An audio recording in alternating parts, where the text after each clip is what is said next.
드디어 고품격 투자클럽 소금쟁이 펀드 1호 모집이 시작됩니다. 아산 스파이스 최인근 소금쟁이 꿈이 모이는 곳 소금쟁이 모텔. 사시사철 가족과 연인의 휴양지, 여름에는 시원한 워터파크, 겨울에는 따뜻한 휴양온천. 충남 아산 지역의 명소 아산 스파비스. 건평 720평에 49개의 객실을 보유한 소금쟁이 모텔. 소금쟁이 모텔은 스파비스까지 도보 5분 거리로 안정된 수입이 보장됩니다. 우리는 이것을 아산 소금 모텔이라 부릅니다. 시세의 30% 가격으로 인수, 2015년 5월을 겨냥합니다. 근저당권을 설정하고 여러분의 투자금을 연 10%의 고수익과 다양한 혜택으로 돌려드립니다. 3년 이내에도 언제든지 투자금을 회수하실 수 있습니다. 여러분을 아산 소금 모텔로 초대합니다. 소금쟁이는 아름다운 미래입니다.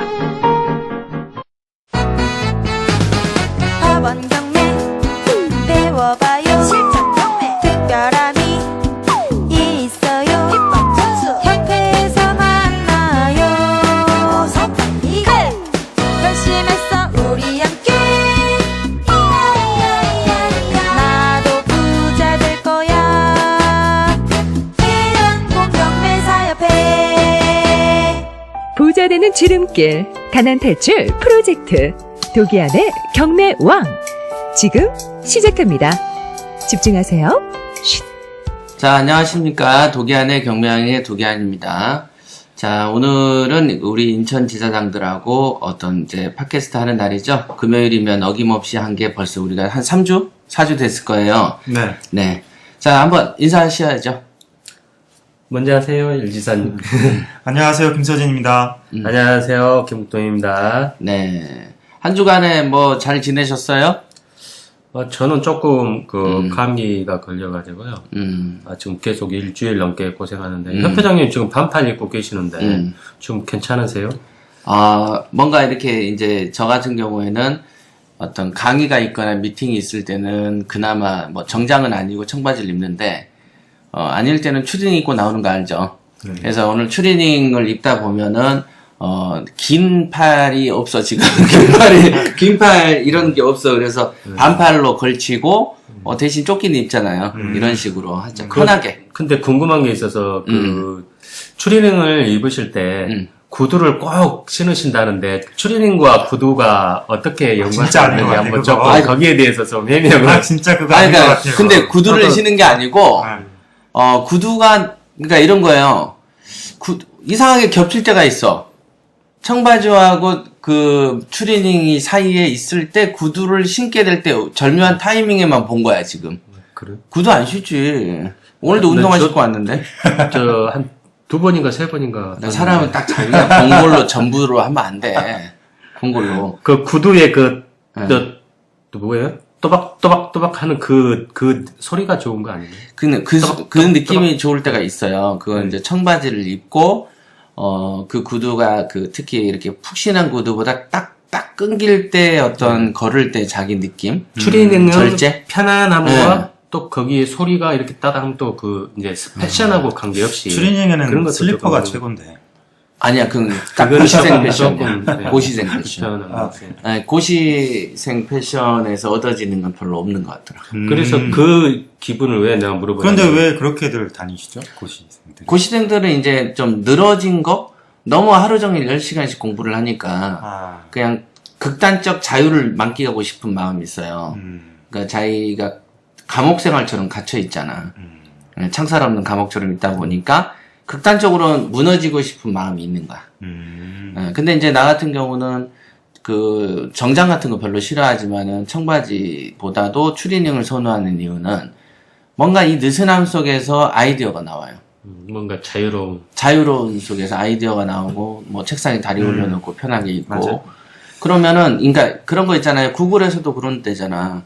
업무 환경을 뭐 뜰에 굉장히 가서 하고 자유로워요. 네. 그래야 사람은 사고가 열린대. 그냥 뭔가 해야지 하면은 뭔가 아이디어가 안 떠오르는데 당연하지. 네, 그냥 아무 자기를 생각 없이 풀어놔야 돼. 편안하게 남았을 때 이렇게 좋은 아이디어가 이제 떠오르는 거 보면은 그럼요. 우리 경매라는 것도 우리 실무 훈련 하다 보면 시나리오 훈련이라고 얘기하잖아요. 네. 근데 대부분은 태어나서 지금 우리 PT 하기 직전까지는 시나리오를 써라라는 얘기를 들은 적이 없이 산단 말이에요.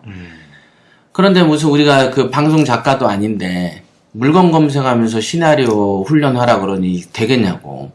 근데 이제 자유로운 어떤 사고를 하지 않고 어떻게 그 물건을 좋은 걸 고르겠어요. 그럴 수가 없죠. 네, 그래서 그 연습 시키는 거예요. 그래서 나부터도 그렇게 하고, 그래서 이제 추리닝을 입는 거고, 국종 씨는 좀 잘 챙겨 입는 스타일이야. 네. 그래, 딱 보면. 딱 챙겨 입고. 왜 그래? 네. 왜 그러냐면은 옛날 사업할 때 너무 안 챙겨 입은 거에 대한 반작용이 있는 거 아니야? 맞지? 저도 자유롭고 그런 싶은데 게 있어. 지하철을 제가 많이 이용하기 때문에 좀 그 시선이 조금 있기 때문에 조금 그 너무 아니다 싶게 입으면 그것 때문에 저도 남의 시선 되게 많이 의식하는 스타일. 벌써 1호선에다가 또 여기 올라오면 또 갈아타는 거, 또 2호선 여기에서 또 타야 되는 거 그래서 서울까지 또 여러 번 거쳐서 오니까 네, 좀 신경이 써지더라고요. 회장님 보통 남 신경 많이 쓰세요? 잘 안 쓰죠. 그러니까 그 명분을 저는 솔직히 신경 쓰죠. 명분. 내 마음속에 어떤 명분. 그래서 어떤 사실이 옳다라고 보면 그걸 유지하려고 하고, 근데 그 유지를 하다가도 어느 정도 어떤 명분을 상실하면 나는 의지를 바로 꺾어버려요. 근데 옛날에 이제 고서를 많이 읽어서 그렇지. 옛날에 이제 군잔이 이런 사람들이나 어떤 반란을 일으킬 때도 명분 싸움을 한단 말이에요. 그런다. 근데 이제 다른 말로 하면 자기 정당성이라고 할까? 내가 이런 행위를 하는 게 나는 이래야만 되는 어떤 명분을 딱 가지면 그대로 가. 어떤 손실이 있든 말든. 손실 때문에 아직은 장사꾼 마인드가 아닌가 봐. 그러니까 손실을 보면은 타협도 대충 하잖아요. 정치 같은 경우가 얘가 정말로 아닌데 겉으로 웃어야 돼. 하지만 우리는 정치인도 아니고 표를 뭐 얻을 사람도 아니고 어차피 우리 경매 일이라는 게 혼자 기능으로 먹고 사는 거 아니에요. 그렇죠. 그러다 보니까 칼날을 정확하게 드러내도 되는 거고. 이게 만약에 적성에 안 맞는 내가 만약에 어디 뭐 남의 품을 해서 먹고 사는 직업 같으면 난 직업적 만족도가 떨어졌을 거예요. 왜냐면 내 마음하고 또 처자식 먹여 살려야 되는 이런 갈등들. 요런 거가 힘든데 나는 직업하고 내 인생하고 너무 딱 편해요. 명분 싸움 하는 거.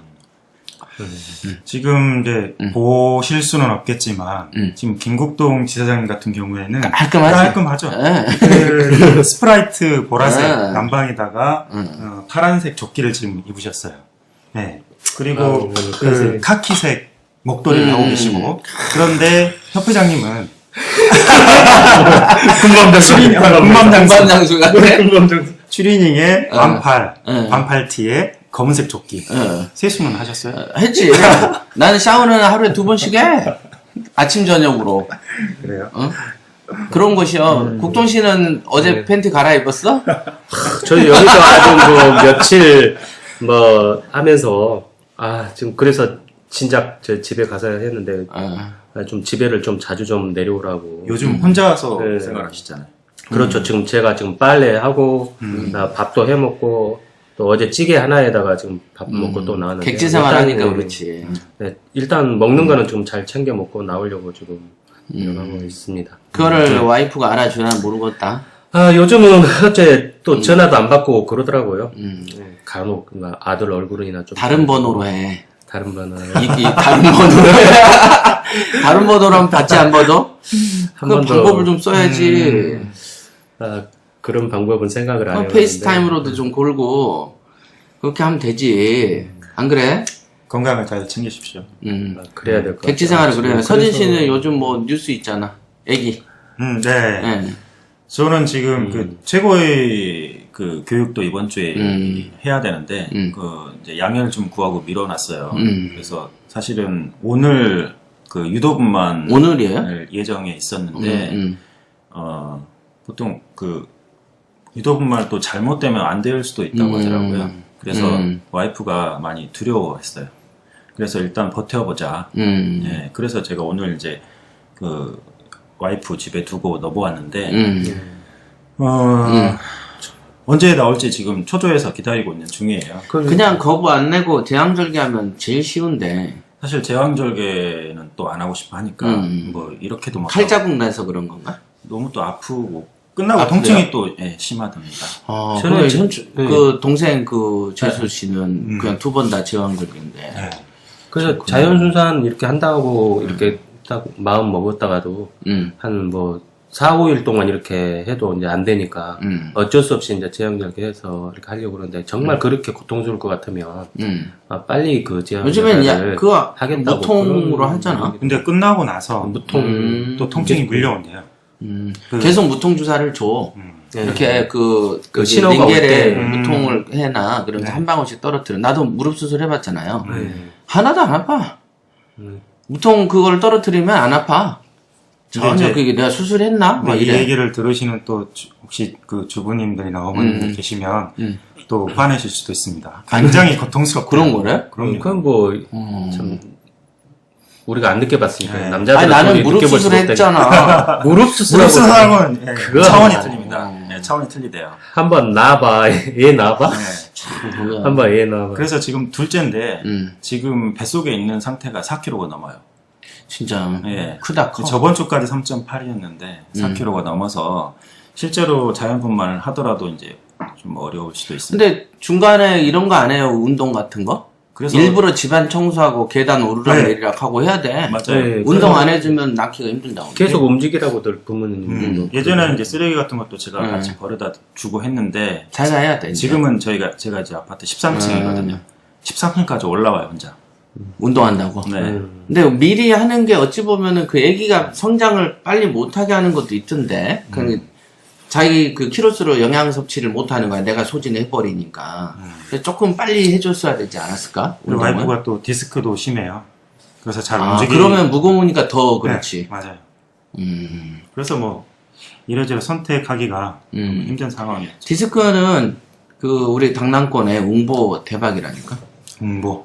기는 거, 네 발로. 근데 정말로 대박이야. 그냥 하는 소리가 아니고 증인이 있으니까 그 출산한 다음에 진짜로 한번 알려줄 테니까 가서 시켜요. 네. 진짜로 나, 진짜로. 모든 게 나, 척추 쪽은 이거야. 음. 그래서 그거 정말로 그 디스크가 아파가지고 병원에 실려갔던 친구가 운동한다고 막 날아다니고 그래, 지금. 그래, 왜 그 김민수 건축소장 있죠? 네. 그 사람도 디스크 때문에 걷지도 못하던 사람인데 무술을 그렇게 하잖아. 딴 거 없어. 약 먹고 이런 거 없어. 거기도 무술 기는 거야. 그게 내 사제잖아. 사제. 그러긴 한데 무술을 할 것 같지는 않은데. 할것 같은데? 뭔가 들고 휘두를 것 같은 느낌이던데. 그런 그럼. 느낌은 있죠. 주로 이제 병장기, 망치, 뭐 이런 톱, 뭐 음. 이런 거 나가. 뭐 무섭지. 이렇게 하는 거 보면은 무서워. 뭔가 무술을 할 것 같지는 않고 뭔가를 잡고 휘두를 버릴 것 같은 느낌. 그런 게 있어. 근데도 그때는 3m를 웅보를 못했어요. 3m. 못 기어.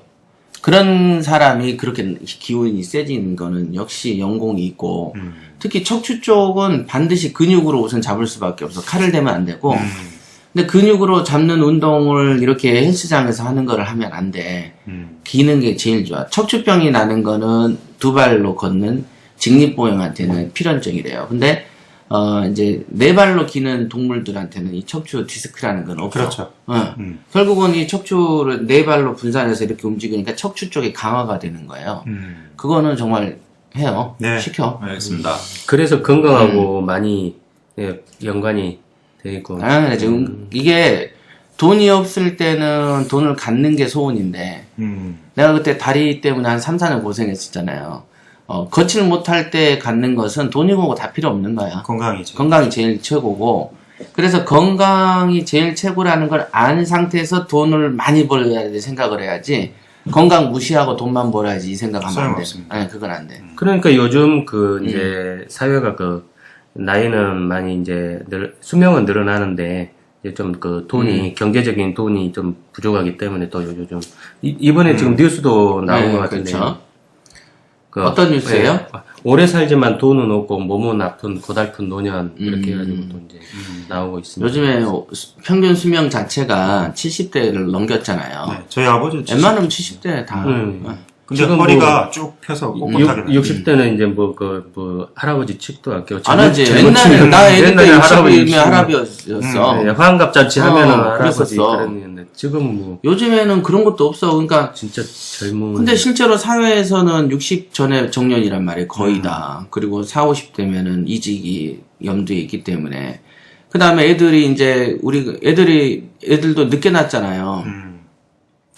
30에 나서 30 되면 60이야. 그러니까 애기가 자기 아들이 30에 시집장가 간다고 하면은 60이라고. 그럼 거기에서 뭐 좀 돈 몇천만 원 빠져나가 버리면은 말년이 괴로워지는 거야. 늘 그렇게 하죠. 거의 다. 그러니까 실제로 보면은 나는 20살 때부터도 사업해야겠다는 생각을 했었던 이유도 늙어서 돈 없으면 얼마나 비참할까에 대한 그거가 항상 가슴속에 있었어요. 그런 거 없었지? 국동 씨 있었어? 저도 조금은 있었죠. 노년 늙어서 고생. 서진 씨는? 저 많이 생각하죠. 많이 했었어요? 네, 워낙에 이제 좀 풍족한 가정에서 자라지는 않았기 때문에 좀 그런 쪽으로 많이 또 나이는 어리더라도 조금 저기 했었죠. 그러니까 실제로 보면은 돈 없으면 어디 그냥 불편한 정도를 떠나서 자존심 상할 일도 많죠. 근데 늙기까지 해. 그러면 답 안 나오는 거야. 또 몸도 아프고 몸 아파. 근데 아픈데 병원비도 없어. 죽는 거지. 근데 자식한테 기대했더니 효도도 안 해. 더 죽는 거지. 또 요즘 뭐 복지 관련된 거에서 굉장히 시끄럽잖아요. 좀 그동안 준해 만에 이렇게. 그러니까 좀 나라에서도 이렇게 조금이라도 좀 긍정적인 방향으로 흘러가면 괜찮은데 지금 더 있는 것도 지금 깎아야 할 상황이니까 뭐 증세 안에 많이 이러고 있잖아요. 예, 그러니까 뭐 정말 공원에서 앉아서 뭐 이렇게 소주잔 기울이는 분들 보면 안타까울 수밖에 없죠. 미리미리 준비했어야 되는데 준비를 해야 된다고 봐. 그러니까 우리 나이 또래에서는 솔직히 자기 노력의 결과 아니겠어요, 어찌됐든. 이제 나이 들어서 옛날 노인들 세대는 국가가 가난했지만 요즘에야 솔직히 웬만하면 다 이렇게 기회는 열려있는 편이기 때문에 우리 또래에서 나중에 70대에서 못 사는 거는 자기 책임이 아닐까? 젊었을 때 너무 방일하게 행동한 거? 그런 거 아닐까요? 그런 거 아닐까? 어떨까? 방일까지는 아니고 사회적인 어떤 인프라의 어떤 문제도 있고 뭐 여러 가지 요소가 있겠지만 그래서 아무튼 어떤 수명에 뭐 무조건 오래 산다 그거보다는 어떤 질적인 면이 훨씬 질이 필요해요. 질이 중요해지고 오래 사는 것은 중요한 게 아니고 네네 좀 그런 경제적인 것까지 따라오면서 건강도 챙기고 맛있는 거 먹고 네 그래서 이제 여러 가지 직업이나 이 사회적인 세계적인 경제적으로 흐름도 좀 어려웠고 그래서 한다음에 또 나이 들면은 노동일도 한계가 있는 것이라서 역시 또 매력적인 것은 우리가 경매를 빼놓을 수가 없죠. 이거는 뭐 나이가 많아도 이렇게 정말 몸으로 하는 일은 아니기 때문에 또 그리고 저 젊었을 때부터 경매를 이렇게 쭉 해왔으면 나이 들어서도 더 노하우까지 쌓여버리면은 정말 좋은 일이죠. 근데 그런 기회 자체를 사실은 지금도 사실은 경매라는 편견에도 많이 있으니까 안 좋게 보는 사람 지금도 있을걸요? 지금도 그 법원에 가보면은 이제 대부분 젊은 사람이 좀 많이 주류를 이루고 있지만은 그 할아버지 할머니 분들도 오시고 독독방에 앉아 계시할 어르신들도 여럿 오셔가지고 늘 하시거든요. 그런 분들은 참 선택을 잘했다. 잘한 거지. 어찌됐든 임대업이라고 하면은 놀면서 돈 받는 거가 사실이고, 물론 관리라는 개념도 있겠지만, 어떤 데는 다른 사람이 얘기하는 걸 들어보면 임대업 자체를 비관적으로 생각하는 사람도 있어요. 내가 그걸 어떻게 알았냐면은, 이제 다른 팟캐스트를 듣지는 않아요, 잘. 근데 이제 댓글을 본 적은 있어요. 근데 댓글에, 우리가 아마 했었죠? 부동산의 투자 포인트는 법원경 포인트 임대소 소득이다. 그거를 들었나봐. 그런데 이렇게 써놨어. 분명하게 기억은 안 나지만은, 부동산의 법원 경매를 강조하는 팟캐스트에서 임대 소득이 좋다라고 하는데, 임대 소득이 아니라고 얘기하는 그 논조의 강의를 또 한 번 해달라고 그러더라고. 그 말은 뭐냐면 그 전에 임대소득이 아니라는 비관적인 멘트에 팟캐스트를 한 번 한 거지. 했는데 우리가 임대소득이라고 얘기를 한 거에 대해서 이 사람은 싫은 거야. 아니라고 본 거고. 그래서 저쪽에선 저런 얘기 하네요. 임대 사업이 안 좋다라는 거를 다시 한번 주제로 다뤄주세요. 라는 논지로 또 하더라고.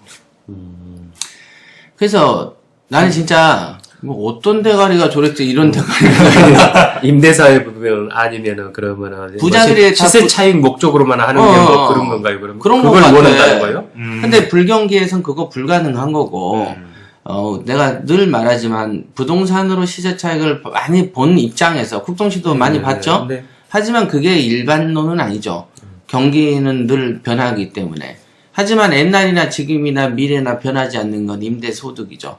그거는 우리보다 50년 앞선 미국에서도 임대 사업이 핵심을 이루고 있는 거고, 우리나라도 전세가 사라지고 있는데, 임대 사업과 소득이 별 볼 일 없다라고 생각하는 사람들이 있는 거에 대해서 기가 안 차더라고.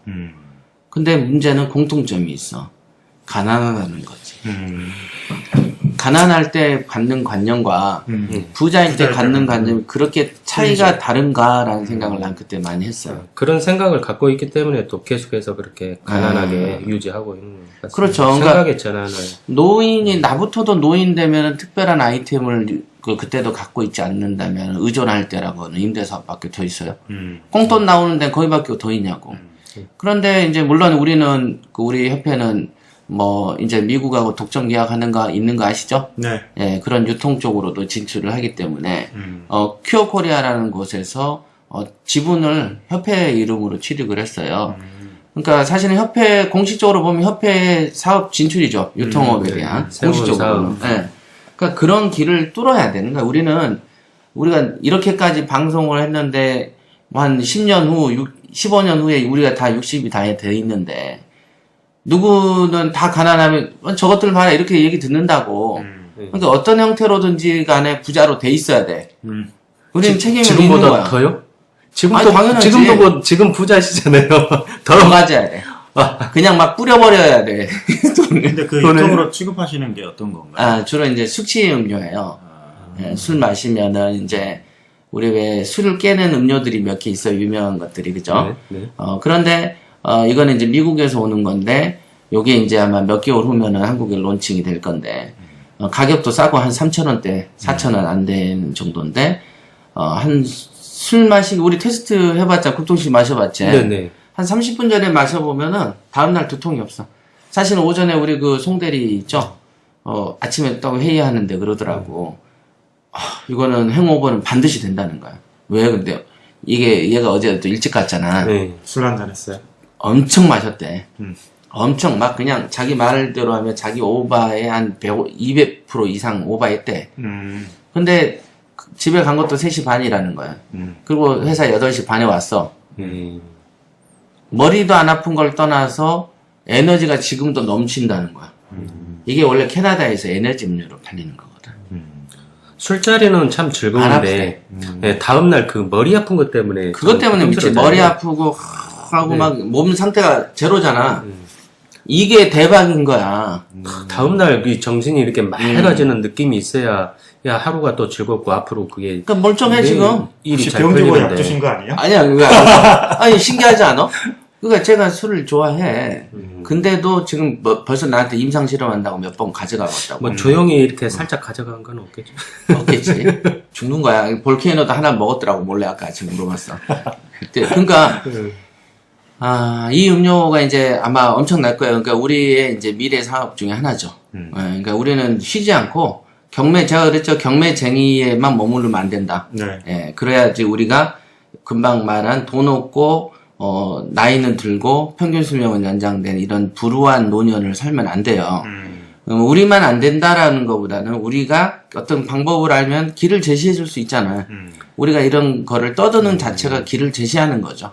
네. 지금부터 좀 준비 노력을 해야죠. 네, 지금 대부분 그 젊으신 분들은 한 40대 이게 40대에 지금 가장 중요한 시기인데 그때 이제 그 경제적으로 돈이 좀 많이 필요하기 때문에 그 당장 먹고 사는 거에 열중하느라고 거기서 하나 본업을 놔두고도 이제 다른 알바를 뛴다든지 투잡을 한다든지 그 노동일에 집중을 하는데 그렇죠. 근데 나이 들면 노동력은 약해지잖아. 노동을 해서 그 40대의 중요한 시기를 그러면 안 돼. 보내서는 안 된다. 네, 머리를 써야 되는 시기예요. 차라리 본업 하나 가지고 휴식할 때 정말 어떤 길이 또 있는지 명확하게 이렇게 생각해가지고 미래 계획을 장기적으로 이렇게 세워갈 필요가 있지.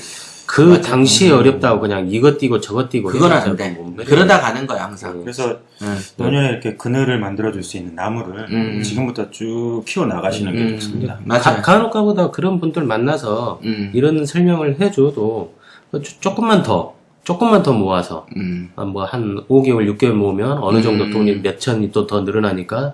근데 돈이라는 게 그게 딱 안 모아지거든요. 안 모아져. 딱 뜻대로 모아지면 진즉에 부자 됐지. 쓸 일이 생겨. 모아놓으면 사라져. 네. 정말 내가 안 쓰더라도 주위에서 어떻게 하고 남들이 좀 원해요. 튀겨지는 구조가 없이는 절대 안 모여. 무슨 뭐 개미야? 개미나 뭐 이러는 것처럼 공물을 갖다가 모아놓잖아. 그런 게 어딨어. 우린 튀겨야 되는 입장이고. 자, 그러면은 얘기가 길어졌으니까, 네. 그 서진 씨 뭐 오픈 관련한 어떤 뉴스 이제 봄 다 됐잖아요. 네. 이제 살살 우리가 그동안 한 몇 개월 정도 준비했죠? 한 몇 개월 3, 4개월 됐죠. 한 3, 4개월? 네. 그 우리 찾아가는 서비스 시작한 게 언제죠? 작년 여름께 본격적으로 했어요. 그 아이디어는 6월 정도 6월 정도부터. 진짜 아이디어는 참 좋았어요. 그러고는 그러니까 아이디어 좋지. 네. 왜냐면 우리가 이제 그 서비스라는 교육 서비스 관념에서 봐야 되기 때문에 권위를 세우는 건 아니잖아요. 우리가 권위보다는 실리와 돈을 추구하는 입장이기 때문에 찾아가는 서비스라는 건 맞아요. 하지만 이제 가르치는 내용은 돈을 벌어주고 인생의 여파를 주는 거기 때문에 또 그냥 단순한 국어나 영어 선생하고는 또 개념이 다른 선생인 거죠. 그러니까 이제 나름 준비는 오래 하신 거죠, 그죠?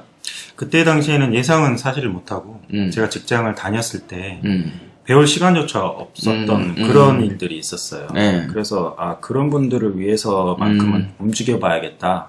그런 것들이 이제 오히려 호응이 좀 좋아하셨던 것 같고 그래서 이제 그렇게 쭉 하다가 지금까지 하고 있는데 부평 쪽에 저번에도 말씀드렸지만 네, 이제 준비는 하고 있습니다.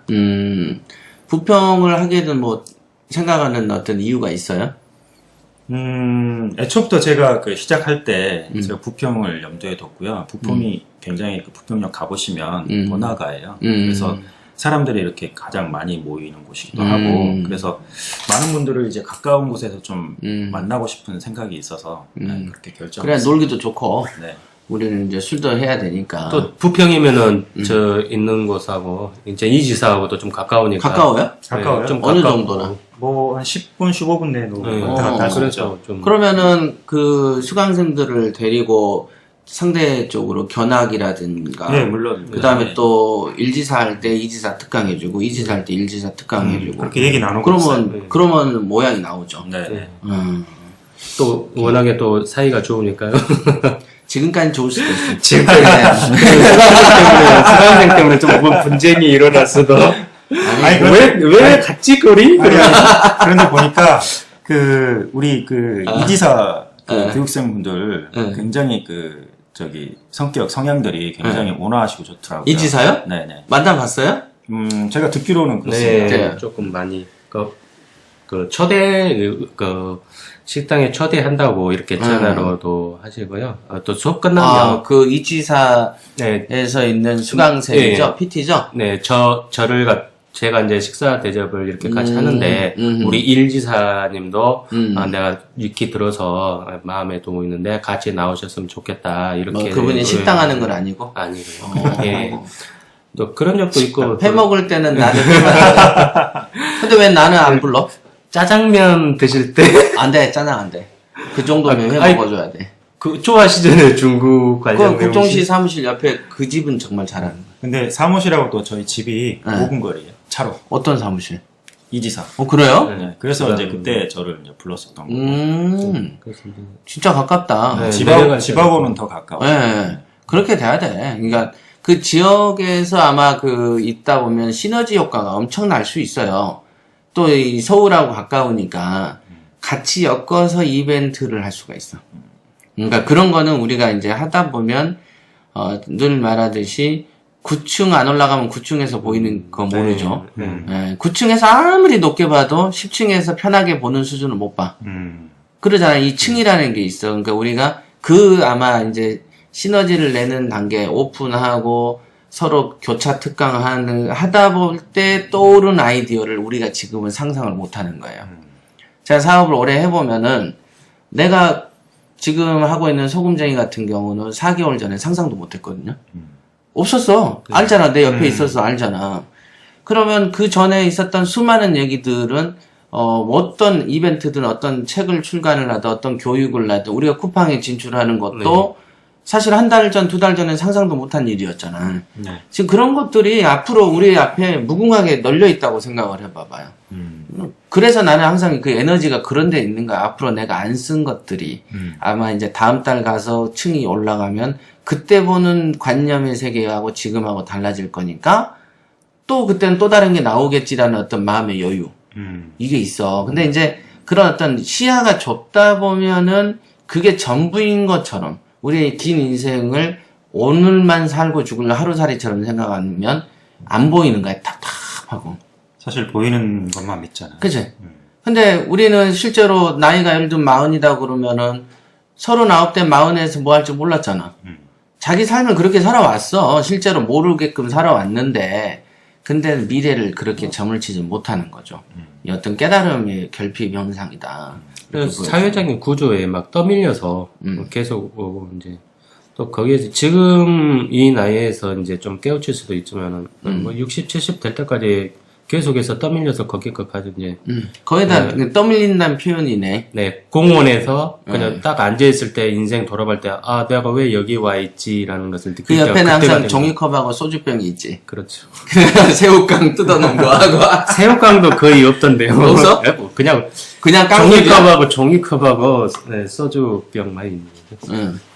자, 선생님 전화 받고 와요. 네, 저 네. 와이프한테 네. 지금 급하게 전화가 왔나 봅니다. 네, 한번 통화하고 오세요. 네. 자, 그러면은 우리 그 국동 씨. 네. 지금 이제 사실은 한 30분 우리가 수다를 떨었지만은 우리 그 청취자분께서 도대체 부자 마인드 결핍증에 대한 다양한 증세는 뭐야? 왜 본론은 안 나와? 라고 생각하실 수 있는데 실제로는 이제 우리가 처음부터 얘기한 돈 없는 노인에 대한 얘기. 그 다음에 금방 말한 오픈하면서 지난 30분 동안 대화한 내용이 사실은 이 얘기를 끌어가기 위한 얘기였었죠. 네. 그래서 그 오늘의 주제가 이제 부자 마인드 결핍증에 대한 다양한 증상들인데 이게 우리 그 인천 일지사 서진 씨도 할 말이 있었고. 자, 그럼 국동 씨 입장에서 봤을 때 어떤 그 결핍되는 증세들이 있지 않을까요? 부자 마인드. 경매하고 연관돼서 그런지 몰라도 일단은 경매로서 저희 얘기를 하자면은 부동산 가치가 어느 그 감정가 있고 시세가도 있고 실거래가도 있고 이거 다양하다 보니까 어느 뭐 정찰제처럼 이 가격이 정해져 있는 것처럼 이렇게 다들 보시고 경매를 하고 있는 사람도 그렇게 생각하거든요. 근데 그렇지 않는 사람들은 더 말할 것도 없는데 이런 이게 형성되고 이제 매수자와 매수인이 이렇게 거래했을 때 그 정해지지 않았다. 부동산 가격은 필요에 따라 수요에 따라서 변하거든요. 네. 만약에 1억짜리가 만약에 누군가 꼭 필요해서 10억에 사고 싶다. 그러면 그게 10억짜리 가치가 되는 거죠. 10억짜리인데 그냥 너 가져 해도 나 필요 없어. 뭐 1,000만 원에 주면 생각해 볼게. 그러면 이 가치는 1,000만 원짜리가 되는 것인데 감정가에 치우친다든지 그래서 또 이렇게 하다 보면 물건 검색 하다 보면은 그 감정가에 그 집착해서 정말 그렇게 시세하고 완전히 다른 것을 믿고 또 투자했다가 또 시세 조사해 봤을 때 거기에 터무니없는 가격. 옛날에 감정가가 폭등했을 때 가격이 지금도 많이 형성되고 좀 많이 내려가고는 있는데 비효율적으로 이렇게 정해져 있거든요. 그냥 보면은 그 말씀 잘했어요. 우리가 정찰제라고 표현되어지는 것들도 보면, 우리가 시중에 슈퍼에서 초코파이 사먹으면 그 한 박스당 얼마 하잖아요. 네. 근데 그거를 이마트나 홈플러스 가면 훨씬 싸. 네. 맞죠? 네. 공산품조차도 장소에 따라서 가격이 달라져요. 근데 부동산은 공산품도 아니고 들어오는 아까 말한 수요와 공급의 원칙에 의해서 내가 급하면 싸게도 나가는 것이지. 근데도 이제 최근에 일어난 일들이 있었죠, 우리 협회에. 네. 그래서 뭐 세가 얼마에 얼마다 라고 설명을 들으면 이게 무슨 깐난쟁이도 아니고, 예를 들면 3천에 120이다 그러면 3천에 120이 철을 가리지 않고 무조건 돼야만 된다라고 생각하더라고. 그래, 월세 냈을 때 빨리 안 나가면 만약에 30에 월세다 그러면. 낮출 수도 있는 거잖아. 25 할 테니까 빨리 좀 내주세요. 그렇지. 공실로 놔두느니 하는 게 낫겠다. 이렇게 잖아요. 근데 이런 게 일반적인 일이잖아. 우리 부동산 분양할 때도 떴다방 해가지고 막 프리미엄 때문에 줄 서서 막 며칠간 하지. 애플도 우리 나올 때 줄 서서 새벽 그 전날부터 날새기로 텐트 치고 버티지. 부동산도 이 수요가 차면은 자기들 입장에서도 오늘 3억에 내놨어도 한 서너 명이 동시에 붙으면은 아유 다시 한번 생각해 볼게요. 그래서 3억 2천 이렇게 던질 것이면서도 금액이 자기가 생각하는 게 절대적으로 지켜져야만 한다라는 이상한 생각을 하는 사람들이 있어요. 근데 문제는 그런 생각하는 사람들의 나이가 40대라는 거죠. 그러니까 참 무지하다. 이게 일반적인 아까 말한 초코바이만 하더라도 여기 가서 사는 거와 저기 가서 사는 거랑 금액이 다르고 맞잖아. 우리가 도서를 하나 사도요. 우리가 교보문고 가요. 그러면 실물을 가서 딱 사면 요건 10,000원이다. 근데 예스24에 가서 제목만 알아서 사면 20%인가 할인된다? 이런 적도 있어요. 그런 거 많아. 제가 가는 길에 이제 시장이 예전에 있었어요. 서울에. 그런데, 그때 겨울이었는데, 같은 개수의 한 다발의 바나나가, 시장 입구에는 한 1,500원. 맞아. 똑같은 시장에도 달라. 네. 근데 중앙 정도 가면, 1,000원. 2,000원. 그리고 제일 마지막, 끝자락에 가면, 1,000원입니다. 그런데 그때 너무 추워서 제가 1,000원짜리가 있는 걸 알면서도 안 갔어요.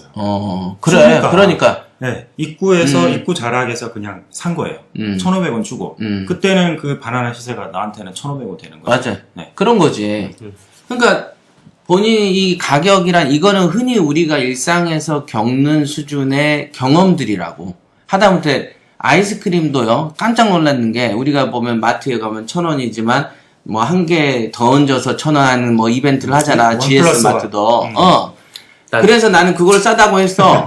5개 1,000원짜리도 있어요. 그런 거 있어? 하나에 200원짜리도 있어. 그런데 나는 그래서 그 당시에 애들이 워낙 먹으니까 홈플러스에 갔더니 5개 해놓고 막 더 싸게 파는 거야. 그래서 야 이거 그러면 야 밖에 나가서 사 먹지 말고 앞으로 여기서만 사 먹자. 그러고 사서 날랐는데 거기에 가게 되지 않는 시점에서 애들이 아이스크림만 비싼 걸 사게 되더라고. 1,000원짜리를. 맞죠. 바로 그거야. 그러니까 이게 수요와 공급이라는 거죠. 시장은 달라도 모든 소비자가 다 싼 데로만 몰리진 않는다는 것이죠. 그런 거를 경험을 한두 번 딱 해보면, 내가 낸 게, 이게 예를 들면 2,000에 100짜리다. 라고 생각을 해도, 지금 경기가 또 우리도 봄철이니 가을철, 이사철이라는 게 있듯이, 어떤 철에 따라서 내가 지금 손님이 없으니 내가 좀 디스카운트를 해야 되겠구나. 내가 좀 몇 개월을 좀 더 공실로 가져가도 이럴 수 있겠구나라는 걸 알아야 되는데, 미쳐버리더만 애들이 무슨 명태가 아니고 뭐지? 갈치? 갈치는 이렇게 건져서 올리면 지성이 못 참고 죽어버린다면서 빨리. 금방 죽습니다. 자기가 막 성깔 부리는 거야. 나 여기 물이 아닌 거지? 이렇게. 나오자마자 색깔이 변해요. 나오자마자? 네. 눈빛이었다가, 나오자마자, 낚으면 색깔이 변합니다. 나오자마자? 네. 나오게 되면, 약간, 어두운 빛으로 변해요. 그러니까 꽁치 같은 경우도 이게 낚시를 바로 바위에서 이렇게 해가지고 바로 올라오잖아요. 바로 올라오면은 그래도 바로 물에다가 한번 살려본다고 딱 넣으면 죽어요. 꽁치도. 고등어도 마찬가지죠. 바로 죽어요. 네, 고등어도 성미가 급해요.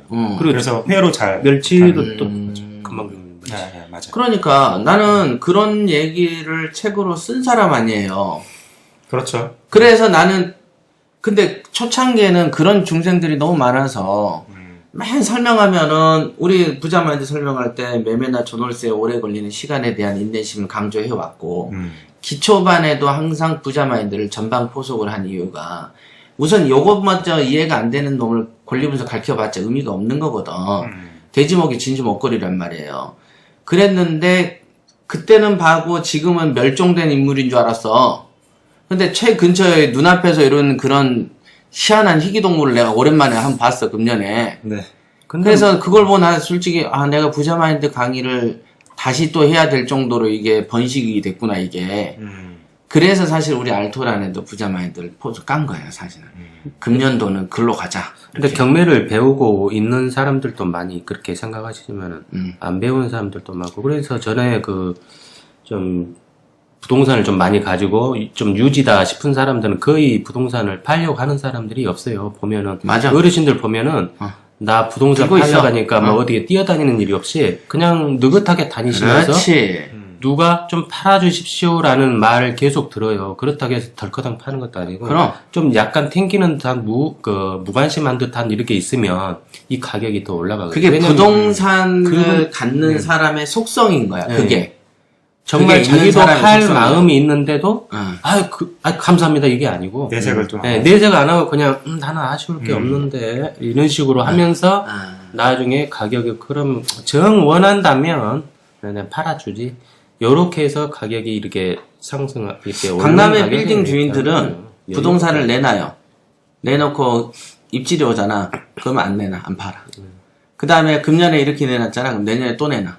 그래 또 내놓을 때는 어때? 작년에 얼마짜리 계약하러 왔었는데 뭔 소리야? 그러면 부동산 업자가 깨갱해. 근데 작은 부동산 소유자한테는 부동산 업자가 뭐라 하죠? 아이고 모르는 소리 하지 말라 그래. 맞아. 자기 말이 맞다고 한다. 근데 건물 나 같은 경우도 개봉동에 그 건물 있잖아요. 네. 이 금액에 몇 억에 해주세요. 그러면 걔네가 아유 사장님 있잖아요. 요즘에 손님들이 없어서 뭐요? 그 금액이 안 된다는 말이요? 그럼 그게 아니고요. 그 가치는 그 정도 되지만 손님이 없어서 눈치를 봐. 문제는 작은 거를 던질 때 일반인들은 약하니까 아이고 당신 말은 틀렸어라고 부동산 업자가 한단 말이야 이게. 근데 이 경험을 안 해보는 사람들은 또 그 말만 듣고 또 반 미쳐버리잖아. 우리 서진 씨도 그런 사례 있잖아. 사실 부동산에서 얘기만 듣고 네, 하는 사람. 그거 이제 또 다른 얘기인데 하나 제가 최근에 겪은 건데 제가 갖고 있는 그 상가 중에 네. 예전에 제가 그 TM을 쭉 돌렸단 말이죠. 상가에 대해서. 그랬더니 그 중에 그 가장 부정적인 평가를 갖고 있는 사람이 있었어요. 그래서 그 사람을 제껴놓고 다른 분들한테 쭉 TM을 돌려놓은 상태에서 기다리고 있었는데 최근에 그 사람한테 전화가 온 거예요. 그리고는 네. 제가 이제 거기 5천에 200을 내놓았었던 네. 그 상가인데 네. 5천에 200도 싸다 그러는 거예요. 갑자기? 그 부동산이. 네. 진짜요? 그러니까. 최근이에요. 그 저저번 주인가? 그래서 그 인젠 싸대? 영어 어떻게 된 거야? 영어 관련한 어떤 그 네. 아카데미를 열 건가 봐요. 네. 그 수요가 굉장히 많으니까 아파트가. 그래서 역세권 쪽하고 이게 비교를 해보다가 역세권 대비 또 그나마 또 200이 싸다고 표현을 해요. 그 부동산 그 사장이. 네. 근데 그때 당시에는 쳐다도 안 봤어요, 저를. 무슨 소리냐. 200은 되지도 않는 소리다. 그래서 제가 아예 제껴놨었거든요. 전화도 안 하고. 근데 그 스마트폰에 저장이 되어 있었어요. 그 사람이. 네. 그 사람인 거죠. 이런 거구나. 그런 거야. 네. 그런 거고 또 하나 이제 가장 또 최근에 제가 이제 본 사례는 실제로도 그 역세권에서 한 3분 거리인데 빌라인데 뭐 한 2천에 40 정도의 소형 빌라예요. 2천에 40. 네, 명확하게 나오는 빌라인데 우연히 이제 그곳에다가 근처에다가 이제 그 TM을 놨어요. 근데 그 중에서 또 하필 부정적인 그 업자가 와서 그 보게 된 거죠, 부동산을. 그리고 이제 그 낙찰을 받은 그 사람과 가족들이 마침 와 있었죠.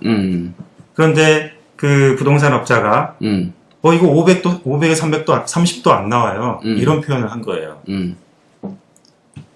그랬더니 이 가족들도 그렇고 본인도 그렇고 난리가 난 거죠. 이건 안 나오는 거네. 네. 특히 이제 그분은 이제 전문가의 어떤 조언을 통해서도 네, 그 빌라를 소유를 하게 됐지만 단 한 번 만난 그 부정적인 부동산의 말을 들었다라는 겁니다. 옛날에 제가 늘 강의했지만 돈 복이 없는 사람들은 그 지역에서 가장 가난하고 가장 아둔한 쪽으로 가서 들러붙어요. 그 사람, 그러니까 이런 거야. 그 똥파리한테 그 깨끗한 어떤 뷔페 음식보다는 더러운 똥이 마음이 편해. 그러니까 안방보다는 화장실이 똥파리한테는 마음이 편해지는 거고, 그 사람한테는 그게 천국인 거고. 그러니까 낯선 사람하고 더 우리가 이제 성인들은 자기가 하나라도 더 배울 수 있는 더 뛰어난 선생이나 친구가 되지 않으면은 만나지 말라고 그러는데, 실제로 보면은 뛰어난 선생 만나면 지가 좌불안석되는 사람이 많고, 그래서 자기 수준의 사람들하고 어울려야만 마음 편한 사람도 있어요, 또. 그러니까 이 사람들은 이 부동산을 가져본 적이 없지, 이 사람들은. 그러니까 뭐 가장 안 좋은 쪽으로 가서 둘러붙고 그 말을 맹신하더라고. 그래서 이 경매 바닥을 떠요. 네. 냅둬버려. 그렇게 살 수밖에 없고, 그게 업이지. 사실 보면 그게 내가 봐서 사주팔자야. 딱 자기 수준에서만 생각하게 돼 있고. 실제로, 그럼 나 같으면 이럴 것 같아. 여기서 이 말 들으면, 딴 데도 돌아다녀 볼 것 같아. 물어보고요? 응. 왜, 나 같은 경우는 정말 왜 그랬는지 모르지만은, 진짜로 부동산 업자가, 이 지역은 안 돼요. 거래가 없어요. 라고 얘기를 많이 해, 실제로도. 나는 내가 경매 시작할 당시부터도 그랬고. 그러면 내가 물어봐요. 그러면은 사장님은 뭐 먹고 사세요? 이렇게 물어봐. 그렇게 물으면 얼굴이 울그락불그락 돼. 울그락해지죠. 근데 할 말이 없어. 네. 그잖아. 뭔가 자기는 팔고 샀으니까 그 돈 가지고 생활하고 회사를 운영한 거 아니냐고. 그렇죠. 뭐 그러면서 또 이런다. 내가 이 바닥에서 20년간 했어. 그래. 그럼 20년간 뭔가 벌었다는 거 아니냐고. 그런데 그래 놓고서는 뭐 이 동네는 안 돼. 내가 내 토박이야. 그러지만 실제로 서울의 땅값이 내가 90년도, 88년도 올라올 때 방배동 150이었단 말이야. 지금 3천만 원대야. 아무것도 안 해도 이 재화가 이렇게 올랐어. 수십 배 뛰었다고 물가가 뛰었어. 네, 계속. 엄청 뛰었어. 그러니까 현재보다요. 부동산 가치는 지금보다 반드시 오릅니다. 근데 여기서 오른다고 하면 또 아파트 오르냐 집값 오르냐 이런다고 집하고 부동산의 땅하고는 달라. 땅은 갈수록 오를 수밖에 없고 땅 위에 지어놓은 재화는 땅이 한 10억이면 벽돌값하고 뭐랑 해서 2억이라고 해서 12억으로 안 하잖아. 그렇죠. 분양해서 팔 때 15억, 16억에 판단 말이야. 그러니까 그런 일종의 이문을 챙기는 집단들이 있기 때문에 가격이 오래 형성된 거죠. 빌라 같은 경우도 땅값 플러스 건물 벽돌값만 합친 것보다 더 많은 액수만큼의 분양업자가 땡겨가기 때문인 거죠. 그러니까 그 가격이 오르냐 내리냐라는 거는 그 형태지 원가인 부동산의 땅값보다 떨어지는 사례는 지금 없단 말이에요. 거의 다. 그래서 우리는 밑바닥에 우리가 오래된 빌라를 경매 바닥에서 사버리니까 그나마 우리는 이 가격 지지선을 갖고 있는 거거든. 그러니까 그런 건데 이제 일반인들은 부동산 앞으로 떨어지니까 보유하지 마. 이거는 얼마나 생각이 짧은지를 알아야 돼. 계속 오를 수밖에 없어. 그것도 일반 매매에서 얘기지. 또 그 경매로 샀을 때 문제가 있다. 또 그 사람들도 그런 입장은 아닐 거예요. 그냥 부동산 매매했을 때. 아니야. 부동산 경매로 샀을 부동산에 때도 비판하는 사람들은 경매든 뭐든 안 싸잡아서 다 그냥 일반 매매하고 돼. 경매하고는 완전히 다른 곳이네. 그냥 가난해야 돼. 그냥 자본주의 그런 거 안 돼. 그냥 공산주의처럼 살아야 돼. 이걸 하더라고. 내가 보면은 안 그래도 저번 주 최고위 과정에서 주문을 했던 게 미국의 금리 인상을 앞둔 한국의 부동산 붕괴와 관련된 어떤 경제 전문가는 아니지. 10년째 폭락만 주장하는 사람들의 얘기지. 그래서 인디형 기후제라 그러잖아요. 비가 올 때까지. 비 올 때까지 지내기 때문에 적중률은 100%야. 그러니까 앞으로 떨어진다 하면은 떨어져. 내가 예언해볼까? 국동 씨는 죽을 거야. 맞잖아. 언젠간 죽겠지. 그건 뻔한 소리거든. 그러니까 그거와 연관성을 얘기해서 내가 설명을 1시간 반 한 특강이 있어요. 그거는 어떤 사람이 이렇게 쳐다보고 있는데 대군이 전진을 해. 근데 나는 큰 암벽에 의해서 앞부분만 보여요. 근데 앞부분에 진출했던 병사들이 막 앞에 쓰러져 죽는 걸 바라보고 뭐라 그래? 야, 병사들이 다 전멸했다더라. 근데 앞에서 죽은 애들 100명이고 뒤에 남은 애들이 10만 명이야. 전멸이 아니야. 아니죠. 아니지. 근데 자기 앞에 눈에 가려져서 죽는 것만 보다 보니까 다 죽네, 다 죽네. 다 죽었구나. 다 죽었구나. 근데 앞으로 밀려오는 10만 명이 있는 거죠. 그러니까 어떤 견해의 편견, 일부만 바라보고 전부인 것처럼 호도하는. 왜냐하면 부동산 시장이라는 것은 소매도 있고 도매도 있고 도매 중에서도 더 낮은 단계 이런 게 있죠. 아까도 말했지만 어떤 초코파이 하나만 봐도 시장이 골고루 형성되어 있다는 점. 그런 거가 중요한데 어떤 통찰력에 관한 문제다. 그래서 이제 부동산 업소 사장님들도 부동산이 업이기 때문에 진짜 전문가다운 전문가 아니면 부동산에서도 정말 긍정적으로 이렇게 좀 열려있는 사고방식으로 이렇게 해 나가신 분들이 없고, 대부분 부동산을 방문해서 여쭤보면은 조금 더 그 생각이 그 편견이나 이런 아집으로 많이 이렇게 갖고 계신 분들이 많은 것 같아요. 다 그렇지는 않지만 또 열려 있으신 분들도 좀 대화가 잘 되신 분들도 있거든요. 저도 그 예전에 매매했던 사람 중에서도 그 지역 중에서도 가장 대화가 잘 통했던 사람이 그 또 물건을 맞아. 성장 그래. 되거든요. 네. 항상 그래. 나한테 내 말 잘 듣는 사람이 손님 물어주더라고. 그리고 이제 이렇게 그냥 문 열고 나가서 눈 한번 마주치지 않는 그런 업소 사장님들하고는 거의 이루어지진 않고 뭐 2년도 안 되고 월세를 한번 내달라고 해도 월세가 하나 이루어진 적이 없어요. 근데 늘 이렇게 사근사근하고 긍정적으로 하고 대화가 잘 통했던 그 사장님들은 꼭 하나를 이루어주고 2개 이루어주고 매매까지 이렇게 되더라고요. 그러니까 이제 성깔이 안 좋은 사람들이 매장이 항상 장사가 안 되고 안 되니까 거래를 많이 안 해봤을 것이고 거래를 많이 안 해봤는 사람한테 물어보니 여기는 거래가 없다라고 하는 거는 그 사람은 진실된 견해고 거래가 없다는 거 한 거지. 자기는 자기한테 장사가 안 오니까 그잖아. 사람들이 부동산 주인이나 그 매수자 입장이나 임차인도 눈이 있는데 조금 불성실하고 툴툴거리거나 그런 사람이 돈을 못 벌었으니까 또 사무실에 인테리어를 잘 해놨을 리는 없을 것이고 그런데 가고 싶지 않죠. 그러니까 고객이 없는 거야 거기는. 경매로 이렇게 하다 보면 시세조사나 어떤 이유에서 이제 부동산 업소를 방문하는데 정말 나도 웃고 들어가는데도 그 우원성이 구경하는 것처럼 멀뚱멀뚱히 아니 걔네는 내가 가서도 막 이렇게 막 사근사근 농담하고 막 해도 얼굴이 무슨 걔네는 하루에 한 5번도 안 웃나 봐. 그잖아. 그럼 별로 안 웃어 사람들이. 그래서 아니 문 열고 들어오면 어서 오십시오. 그래갖고 이쪽으로 앉으세요. 아유 춥죠. 무슨 차 드시겠어요? 이런 식으로 사간사간하면 아유 제가 그러면 이렇게 시작했는데 PT들 찾아올 때 그렇게 했어? 안 했지. 안 했지. 솔직히 한 것 같은데요. 했어? 이렇게 웃으면서 네.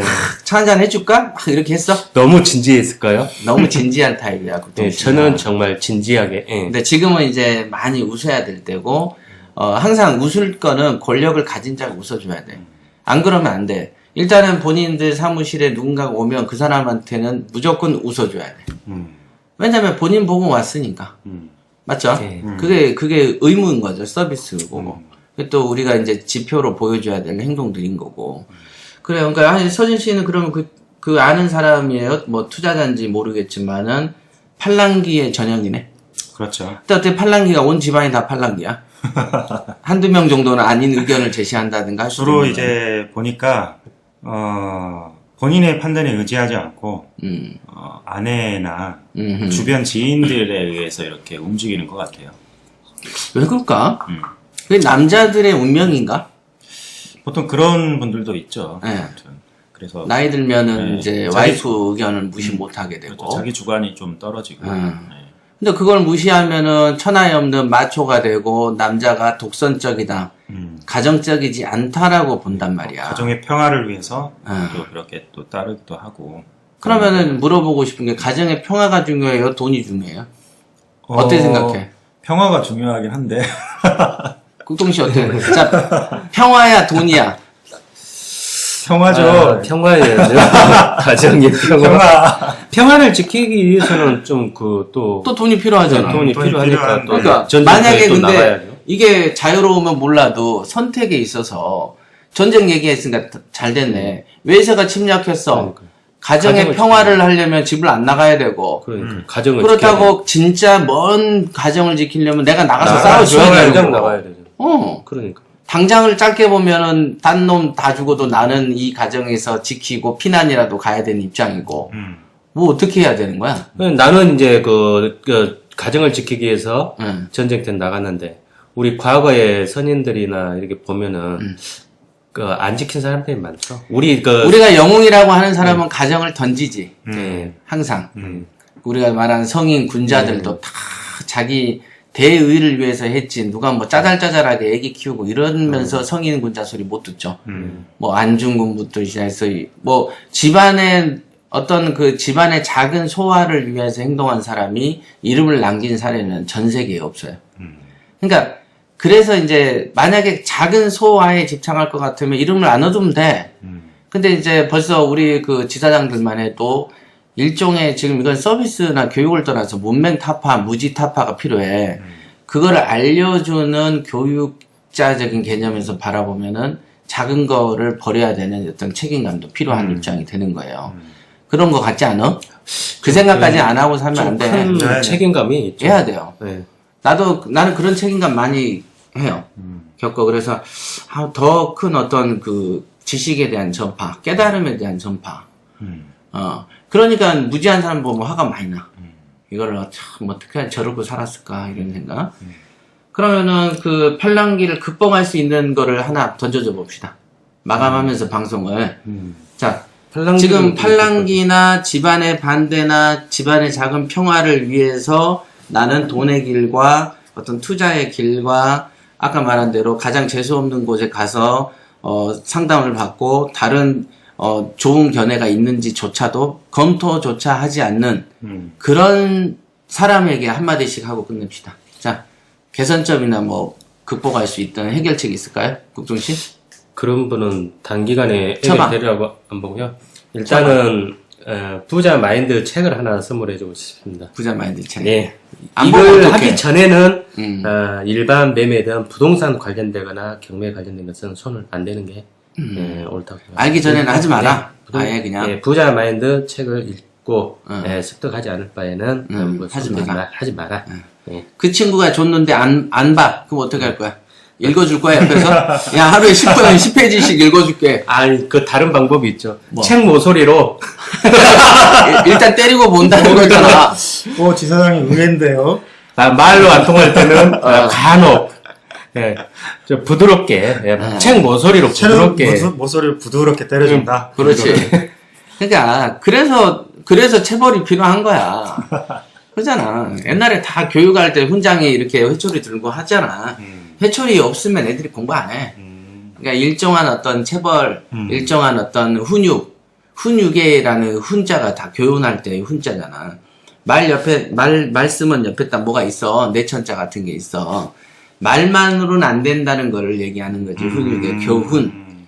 말로만 되면 말 별에다 뭘 딴 걸 붙이겠어. 그제? 그리고 훈육이라 할 때 육자는 또 기를 육자인다고. 기른다는 관념도 필요해. 그러니까, 지식의 어떤 그 전달처럼 내가 사물을 이렇게 건네주는 거면 기른다는 거 안 쓰지. 근데 기른다라고 하면 얘를 어떻게 어떤 성장이라는 단어하고 관련된 거죠. 기른다라는 거. 그래서 그게 교육이고 훈육이고, 육자 교육할 때도 가르쳐서 기르는 거야. 그러니까 그 사람의 어떤 모든 걸 키워준다라는 관념이 필요한 거죠. 우리가 하는 것도. 자, 서진 씨는 뭘 해법을 하나 주세요. 저 같은 경우에는 주로, 상대방의 어떤 상황, 그리고 현황, 그런 것들을 주로 많이 보는 편이에요, 교육을 할 때는. 일단은 본인 입장에서는 투자 입장에서 서 있는 본인 입장에서는 마음을 이렇게 열어두는 일이 좀 필요하다고 말씀을 드리고 싶습니다. 그렇죠. 좀 낮춰야 되고, 열어야 되고. 제가 이 교육을 하다 보면, 일단 독학으로 이렇게 준비를 하셨던 분이나 경매 경험이 있으셨던 분들은 이 코치가 안 됩니다. 내 말도 안 되지? 네, 안 돼요. 네, 습이 돼버리면 안 돼. 네, 이렇게 그래서 명도도 잘 안 됐던 상황을 이제 문자로 이렇게 제가 코치를 해가면서 풀기도 했지만 실제로 이번에 이제 뭐 기초반을 이렇게 들으시는 분들 보면 굉장히 영 상태예요. 영. 예, 받아들이는 폭이 굉장히 넓고 적극적입니다. 대리 영하네. 네. 영. 네. 그래서 네, 나가는 속도가 굉장히 빠르고 받아들이는 어떤 그런 능력도 굉장히 좋습니다. 그런 경우에는 굉장히 매끄럽게 진행이 돼요. 그래서 저도 대학에서 강의를 할 때 애들이 다 성격이 틀립니다. 다 다르죠. 네, 성향이 틀려요. 어떤 애들은 자유분방하게 이렇게 땡땡이를 많이 치고 간혹 들어오는 애들도 있고 그런데 실력이 너무 좋아. 또 어떤 애들은 굉장히 성실해요. 한 번도 빠지지 않는데 실력이 안 좋아. 그런 경우에는 어떤 템포를 맞춰서 상황이나 어떤 성격에 맞춰서 교육을 해줘야 됩니다. 그래서 이제 교육자 입장에서 우리들 입장에서는 또 그런 성향에 맞춰서 할 필요는 있다. 그러네. 네. 공통적으로 어떤 원웨이 방식으로 이렇게 던져주기보다는 그 어떤 성향이 있을 거잖아요. 어떤 사람은 하나를 던져주면 열을 깨우치는 사람이 있을 것이고 그렇지. 어떤 사람은 열을 깨우쳐줘도 뭐 한두 가지밖에 깨우치지 못하는 사람이 있습니다. 네, 그런 상황들을 다 파악을 해줘야 우리 또 교육하는 입장에서 훨씬 더 도움이 되지 않을까 싶어요. 성향 맞춤과 눈높이의 맞춤까지. 그러니까 근데 그게 이제 이치에 가장 좋은데 또 우리가 이제 또 시간, 절대적 주어진 시간과 교과 단계에 따라서 누구는 페이를 더 줬는데 덜 준 사람하고 똑같이 맞출 만큼 시간도 많지도 않고 또 우리 삶이 있잖아. 몸이 하나잖아. 네, 하나고. 그러니까 그랬을 때 조율의 문제도 있긴 있어요. 네. 그다음에 또 배우는 자세에서 가르쳐 주십시오 하는 사람하고 네가 뭐 하는지 떠들어오는 것 모자란 사람한테 줄 수는 없잖아. 네. 그러니까 그 차이도 또 존재할 것이고 우선 보면은 그래요. 그죠. 말을 물가에 끌고 갈 수는 있지만 물을 먹일 수는 없다라는 말처럼 우리가 이제 보면은 도화지가 깨끗한 사람은 좋고 또 연필로 쓴 사람은 지우개로 지우면 되는데 볼펜으로 먹칠을 해놓은 사람들을 가르칠 수는 없는 거죠. 우리가 뭐 신도 아니고 결국은 한두 마디 선에서 포기하는 게 빠를 수도 있어요. 맞습니다. 왜? 그 시간을 다른 사람한테 써야 돼. 네, 그런 거죠. 자, 그러면 오늘은 다양하고 이제 재미있고 조금 이렇게 두루뭉실한 얘기들을 오늘 좀 많이 했고요. 부자 마인드 결핍증의 다양한 증세들에서 먼저 이제 후반부에 배치를 해서 말씀드렸습니다. 자, 그럼 다음 시간에 뵙겠습니다. 네, 감사합니다. 수고하셨습니다. 수고하셨습니다. 네.